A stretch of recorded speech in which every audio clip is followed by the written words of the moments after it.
Dr. Ignaz Semmelweis, born in 1818, died in 1865, was a Hungarian physician who is considered to be the father of modern hygiene. He discovered that the spread of puerperal fever, a deadly infection that killed many women after childbirth, could be prevented by doctors washing their hands with soap and water.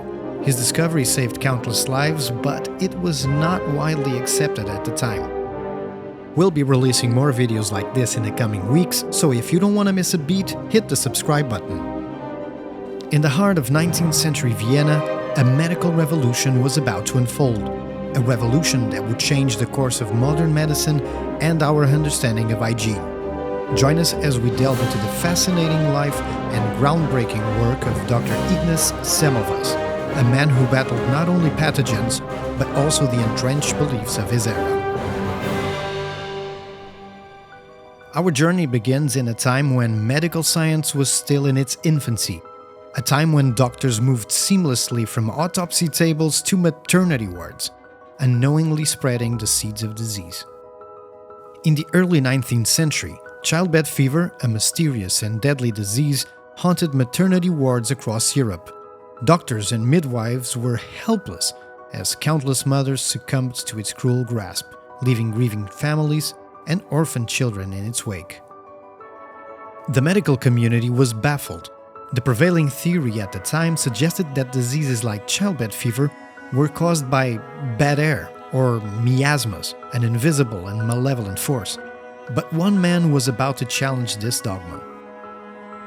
Enter Ignaz Semmelweis, a physician with a sharp intellect and a propensity for questioning the status quo. In 1846, he assumed the position of assistant in the maternity clinic at the Vienna General Hospital, a place notorious for its high mortality rate due to childbed fever. Semmelweis quickly recognized the grim reality. The maternity clinic was a death trap for mothers.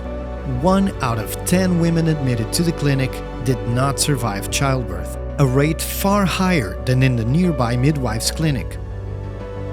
Determined to uncover the truth, he embarked on a relentless pursuit of answers.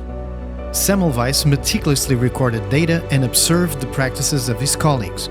He noticed a stark contrast between the maternity clinic and the midwife's clinic. The midwives employed a simple but effective practice of hand washing with chlorinated lime before attending to patients. It was an epiphany that would change forever the course of medicine. Semmelweis hypothesized that the high mortality rate in the maternity clinic was due to cadaverous particles being carried on the hands of doctors after performing autopsies and spreading from one patient to another. Semmelweis, armed with his theory, faced a medical establishment resistant to change. He passionately argued for the implementation of hand washing with chlorine solutions, but his colleagues were incredulous and ridiculed his unproven theory. Did you know that because of this reaction, the tendency to reject new evidence or knowledge that contradicts established norms, beliefs, or paradigms is known as the Semmelweis reflex? In the meantime, the toll of childbed fever continued to mount. Semmelweis was haunted by the deaths of countless mothers, and he refused to back down. He penned impassioned letters imploring his colleagues to adopt hand washing, but the walls of resistance remained impenetrable. The battle against childbed fever weighed heavily on Semmelweis' soul.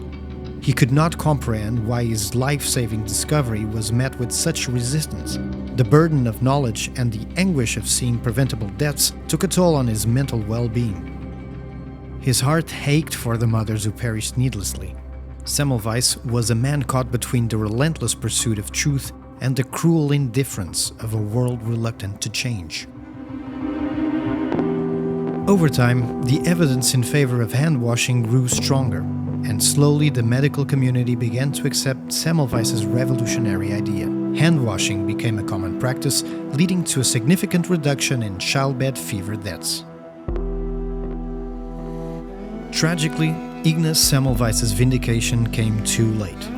In 1865, he was committed to an asylum for mental illness, a victim of the very institutions he had sought to reform. His spirit broken, he succumbed to sepsis, ironically a consequence of an untreated wound. Ignaz Semmelweis' life was a testament to the resilience of the human spirit and the high cost of challenging the status quo. His lonely and misunderstood journey serves as a stark reminder of the price that pioneers sometimes pay for their commitment to truth and progress. As we remember the life of Ignaz Semmelweis, let us reflect on the enduring importance of his work. He was a visionary who dared to challenge the entrenched beliefs, and through his sacrifice, he paved the way for modern hygiene practices that continue to save countless lives to this day. Today, the legacy of Ignaz Semmelweis lives on in every hand wash, in every sterile surgical theater, and in every life saved through the simple act of hygiene. His discovery revolutionized medicine and forever changed our approach to infection control. The story of Ignaz Semmelweis is a reminder that progress often meets resistance, but perseverance and unwavering commitment to truth can lead to change. Don't forget to leave a like on this video, and if you want to see more stories like this, hit the subscribe button. This video is provided by Prodier Santé, ethical recruitment of doctors worldwide. Visit prodiersante.com to find your next medical role or just to get to know us better. See you next time.